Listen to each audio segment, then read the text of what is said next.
अस्सलाम वालेकुम स्टूडेंट्स।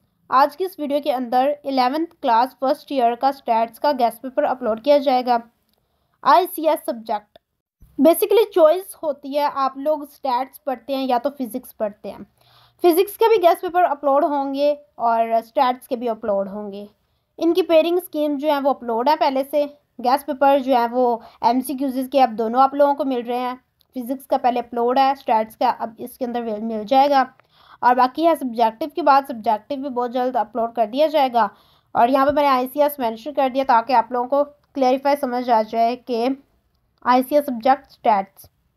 और आज की इस वीडियो के अंदर हम डिस्कस करने वाले हैं MCQs हमारे 17 नंबर के होंगे। अगर तो हमें अपने 17 नंबर चाहिए, अगर तो हमें ये डन करने हैं, तो हम लोगों को इस वीडियो के अंदर जितने भी MCQs बताए हुए हैं वो सारे प्रिपेयर करने पड़ेंगे, क्योंकि ये जो MCQs हैं वो 4 टाइप्स के हैं। इनके अंदर आप लोगों को एडिशनल MCQs, एक्स्ट्रा जो MCQs होते हैं बहुत ज़्यादा इंपॉर्टेंट पेपर्स के लिहाज से, जो कि आप कहते हैं बुक से नहीं आए हुए, लेकिन वो बुक का पार्ट ही होते हैं। तो उसके अलावा हम डिस्कस करेंगे पास्ट पेपर्स के MCQs, पास्ट पेपर्स के अलावा एक्सरसाइज से जो MCQs होते हैं वो, एंड टॉपिक्स रिलेटेड MCQs।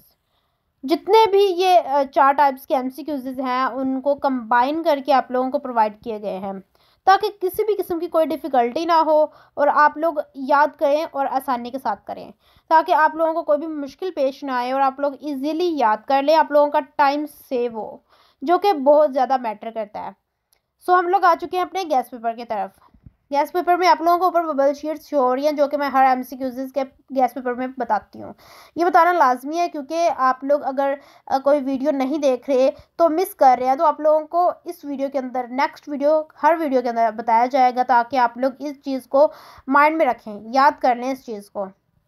सबसे पहले देख रहे हैं आप लोग बबल शीट्स किस तरह से मैंने यहाँ पे फिल की हुई हैं, अजीबो गरीब तरीके से, लेकिन आप लोगों ने बिल्कुल ऐसा नहीं करना। आप जानते हैं किस तरह से फिल करनी होती है बबल शीट। तो इससे रिलेटेड मैं एक इम्पॉर्टेंट बात ये बताना चाहती हूँ कि आप लोग ड्राई पेन यूज़ किया करें बबल शीट को फिल करने के लिए, लिक्विड पेन यूज़ ना किया करें।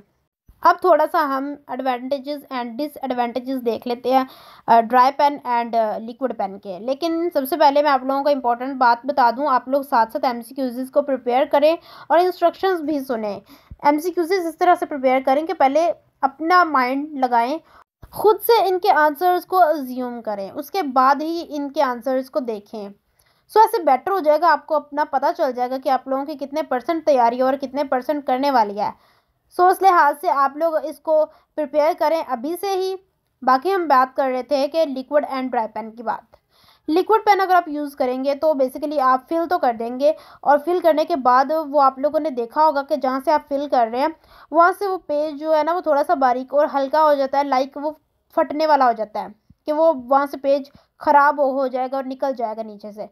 तो इसलिए liquid pen like markers, ink pens, इनका यूज़ ना किया करें। ये अगर आप फिल कर रहे हैं, आप तो कह रहे हैं कि आप लोगों ने गोल के अंदर ही फिल किया है, लेकिन वो साइड से भी फैल जाएगा और बैक साइड पे भी उसके निशान आ जाते हैं। इन चीज़ों से ग्रेज करें और ड्राई पेन को ज़्यादा यूज़ करें।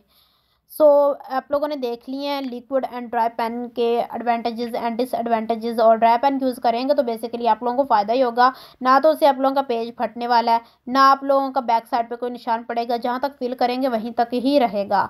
और ये भी बात होती है कि हम लोग अगर पेपर में सब्जेक्टिव टाइप कर रहे हैं तो हम लोग उसको इंक पेन से करेंगे या ब्लू पेन से करेंगे। कोई अगर आप लोगों ने कोई ड्राई पेन यूज़ करना है, उसके अंदर आप ना कोई भी पेन ले सकते हैं, अपना ब्लू पेन, जिससे आप लोगों की हैंड राइटिंग बहुत अच्छी आती है पेपर के अंदर, तो वो वाला पेन पेपर के लिए चूज़ करें। अब बात कर ली जाए कि इंक पेन से अगर हम पेपर सॉल्व करते हैं सब्जेक्टिव टाइप, अगर इंक पेन से करेंगे तो आप लोगों को इससे तो नुकसान थोड़ा होगा, लेकिन अगर आपकी हैंड राइटिंग जो है वो इंक पेन से बहुत अच्छी आती है, लेकिन आप लोगों को जो है ना इंक पेन यूज़ करने का थोड़ा नुकसान भी है। चलो अब देख लेते हैं इंक पेन यूज़ करने का क्या नुकसान होता है।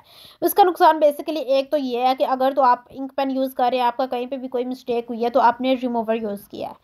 रिमूवर यूज़ जहाँ पे भी आपने किया होगा ना, तो उस जगह पे आपको जो है ना कटिंग डिसाइड होगी। आपने रिमूवर यूज़ करने के बाद वहाँ पे आपने जो है ऊपर सही आंसर लिख दिया, लेकिन वो कंसीडर नहीं होगा, आपको जो है ना वो गलत ही कंसीडर होगा। आपका वहाँ से जो पेपर है ना, जो भी आपने क्वेश्चन अटेम्प्ट किया हुआ है वो नहीं चेक किया जाएगा, क्योंकि रिमूवर अलाउड नहीं होता। और इसके अलावा अगर तो आपने ड्राई पेन यूज़ किया हुआ है, आप ड्राई पेन से कर रहे हैं, आपकी कोई मिस्टेक हो गई है, तो आपने वहाँ पे साइड्स पे ना ब्रैकेट लगा के और बीच में थोड़ा सा छोटा सा क्रॉस लगा देना है और नीचे से स्टार्ट कर देना है। तो इसमें आपका जो होगा वो आंसर कंसीडर होगा, आपका आंसर चेक किया जाएगा।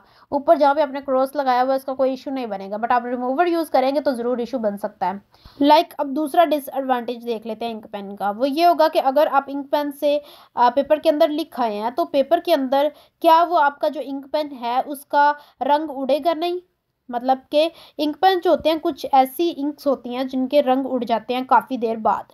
वो बहुत हल्के शो होते हैं जिसमें आंसर्स क्लियरली नज़र नहीं आ पाते, मतलब कि नज़र आ रहे होते हैं, हम उनको पढ़ सकते हैं लेकिन वो क्लियरली समझ नहीं आ पाते। तो उनके जो रंग ही उड़ जाते हैं, तो वो हल्के हल्के शो हो रहे होते हैं। तो ऐसा भी होता है पेपर्स के अंदर, क्योंकि वो काफ़ी देर तक पड़े रहते हैं। और ये डिसएडवांटेज है बहुत बड़ा।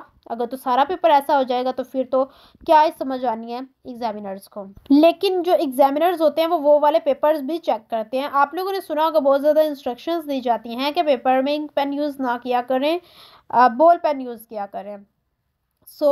इसलिए वो इंस्ट्रक्शंस दी जाती हैं क्योंकि एग्जामिनर्स को चेक करने में मुश्किल होती है। अब वो पेपर्स होते हैं वो एग्जामिनर्स चेक करते हैं, लेकिन जब उनको क्लियरली शो चीज़ें नहीं होती ना तो फिर वो अपने से ही एक एक मार्क्स काट के या फिर उसके मुताबिक एक्स्ट्रा मार्क्स भी बीच में काट के बस पासिंग मार्क्स आपको दे देंगे, या फिर पासिंग मार्क्स से चलो थोड़े से ज़्यादा। चलो इसे भी एक एग्जाम्पल के साथ देखते हैं। आप पेपर देने गए हो, आप पेपर दे के आए हो इंक पेन से, आप ये सोच रहे हो कि आपने जो पेपर दिया आप उसके अंदर 70 से अबव मार्क्स गेन कर लोगे इजीली, आपका पेपर बहुत अच्छा हुआ है। अब आपका पेपर अच्छा तो हो गया, आप तो अपनी तरफ से अच्छी कोशिश करके आए हो और शायद कि आपका 70 से अबव मार्क्स का पेपर हो। लेकिन अब जब पेपर चेक होके आते हैं, रिजल्ट्स अनाउंस किए जाते हैं, तो फिर आप देखते हो कि आपका पेपर तो 70 से अबव का था, तो ये मार्क्स इतने कम क्यों आ गए हैं। बेस्ड करता है आपकी हैंड राइटिंग्स पर, आपने क्वेश्चन का आंसर ठीक लिखा है। ज़्यादातर ये चीज़ें बिल्कुल मैटर नहीं करती, आपने क्वेश्चन का आंसर चाहे भी गलत भी लिखा है ना, थोड़ा सा भी आपका ठीक होगा ना तो आपको उसके मार्क्स मिल जाते हैं, सही मिल जाते हैं। बट जो बहुत ज़्यादा मैटर करती हैं पेपर के अंदर चीज़ें, वो आपकी हैंड राइटिंग होगी, आपकी पेपर के अंदर सफाई होगी। ठीक है, नीटनेस आपकी बहुत ज़्यादा होनी चाहिए पेपर के अंदर। जो कि इंक पेन जो है अगर तो उसकी इंक उड़ जाती है तो वो बिल्कुल नज़र नहीं आती पेपर के अंदर। ये चीज़ें होती हैं जिनकी वजह से हम लोगों के मार्क्स कम आते हैं। और भी चीज़ें आप लोगों को बताई जाएंगी कि मार्क्स क्यों काटे जाते हैं एक्स्ट्रा, जो कि स्टूडेंट्स सोचते हैं कि क्यों एक्स्ट्रा मार्क्स हम लोग के काटे गए, जो कि बिल्कुल नहीं बनते थे, और हमको इतने मार्क्स कम क्यों दिए गए जो कि हम इतने ज़्यादा डिज़र्व करते हैं। उसकी जो है चीज़ें कि ये क्यों काटे जाते हैं वो भी आप लोगों को मैं बताऊंगी ऐसे नेक्स्ट वीडियोस के अंदर। और चीज़ें खुलेंगी, बहुत से राज खुलेंगे इन चीज़ों के बारे में। तो आप लोगों ने इंस्ट्रक्शंस को फॉलो ज़रूर करना है, चीज़ें सुन लिया करें क्योंकि आपके भले के लिए ही बताई जाती हैं, आपके लिए बहुत ज़्यादा ये मैटर करती हैं। आपको ये सुननी चाहिए जहाँ से भी मिल रही हैं, इनको सुना करें, इनको इग्नोर ना किया करें। क्योंकि जब ये चीज़ें आप लोगों के साथ हो जाती है ना, तब आप लोगों को ये इस बात का पछतावा होता है कि काश हम लोगों को इस चीज़ के बारे में पता होता, तो मैं शायद इसको इस तरीके से कर लेता। इतनी जो चीज़ें मैं बताती हूँ, इतनी इंस्ट्रक्शंस बताती हूँ, वो आप लोगों के लिए बहुत ज़्यादा ज़रूरी होती हैं। तो प्लीज़ इनको सुना करें, इनको अप्लाई किया करें अपनी लाइफ में। आप कोई भी एग्ज़ाम दे रहे हैं उनके अंदर इनको लाजमी देखा करें, इन इंस्ट्रक्शंस को फॉलो ज़रूर किया करें अगर तो आपने कोई भी एग्ज़ाम देना है। हमारे जो एमसीक्यूज़ हैं वो साथ साथ रिपीट हो जा रहे हैं। आपने इनको देखा होगा, इनकी जो एमसीक्यूज़ के ऑप्शंस को खुद से सिलेक्ट करके, और देखा होगा कि कितने परसेंट आपको एमसीक्यूज़ आते हैं, और साथ साथ मेरी बातें भी आप लोगों ने नोट की होंगी जो मैंने इंस्ट्रक्शंस बताई हैं, जो कि हर वीडियो के अंदर बताई जाएंगी। पीछे भी मैंने बहुत सी जो गैस पेपर्स की वीडियोस अपलोड की हैं उनके अंदर भी बताई हैं। एंड पेयरिंग स्कीम आप लोगों को पता है कि उनके अंदर जो है ना, जस्ट मुझे पेयर्स बताने होते हैं कि कौन से चैप्टर्स इंपॉर्टेंट है और क्या चीज़ें इंपॉर्टेंट है, क्या आपने करनी चाहिए, जो क्या नहीं करनी चाहिए, और कौन से चैप्टर्स अनइम्पॉर्टेंट है और कौन से इंपॉर्टेंट हैं। पेयरिंग स्कीम्स के अंदर मैं ऐसी कोई इंस्ट्रक्शंस नहीं बताती, क्योंकि वीडियो जो है ना पेयरिंग स्कीम्स वाली, वो शॉर्ट रहे तभी बेटर है, क्योंकि स्टूडेंट्स को वहाँ पे पेयरिंग स्कीम्स चाहिए होती हैं। तो उसके अंदर इंस्ट्रक्शंस जो है ना वो गैस पेपर्स के अंदर बताई जाए तो वो ज़्यादा बेटर होगा, क्योंकि यहाँ पर आप लोगों ने अपना गैस पेपर प्रिपेयर करना है और इंस्ट्रक्शंस को लेना है ताकि आप अपने पेपर्स के अंदर अच्छे से कर पाएँ। और पेयरिंग स्कीम्स को भी लाजमी फ़ॉलो करें। सबसे पहले तो ये करें कि पेयरिंग स्कीम को फॉलो करें, उसके बाद आप गैस पेपर की तरफ आएँ। तब आप लोगों को बहुत ज़्यादा आसानी होगी चीज़ों को प्रिपेयर करने में, क्योंकि पहले गैस पेपर की तरफ आएंगे बाद में पेयरिंग स्कीम की तरफ जाएंगे तो मुश्किल होगी, क्योंकि गैस पेपर के अंदर उन चैप्टर से ही रिलेटेड सारी चीज़ें बताई हुई हैं। तो पहले चैप्टर्स को देखें, उसके बाद गैस पेपर की तरफ आए। गैस पेपर को रेडी करने का भी यही मेथड है कि आप लोग इनको साथ साथ प्रिपेयर किया करें।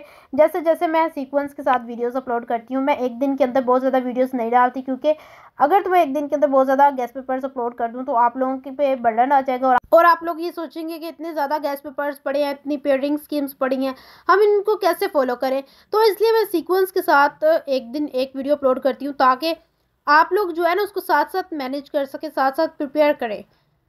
इसलिए मैं कह रही हूँ कि साथ साथ प्रिपेयर करें ताकि आपको पेपर्स के टाइम तक कोई मुश्किल ना हो। पेपर्स के टाइम तक इनको याद करेंगे लाइक 1-2 महीना पहले, तब भी आपको मुश्किल होगी। इतनी चीज़ें कैसे आप लोग प्रिपेयर करेंगे। साथ साथ प्रिपेयर करें, यही आप लोगों के लिए बेटर होगा।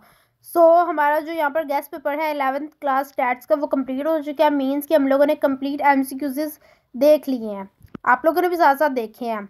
बाकी सब्जेक्टिव का जो गैस पेपर है वो भी अपलोड कर दिया जाएगा। तब तक आप लोगों ने ये MCQs प्रिपेयर कर लेने हैं, उसके बाद ही आप लोगों ने सब्जेक्टिव स्टार्ट करना है। नेक्स्ट वीडियो के अंदर मैं एक नए गैस पेपर के साथ आऊँगी, तो आप लोगों ने तब तक पीछे जितनी भी मैंने चीज़ें बताई हैं इंस्ट्रक्शंस, उनको याद रख के आना है और गैस पेपर्स को प्रिपेयर करके आना है। तभी ही आप नेक्स्ट इंस्ट्रक्शंस को, नेक्स्ट जो भी गैस पेपर्स अपलोड किए जाएंगे उनको बेहतर तरीके से समझ सकेंगे।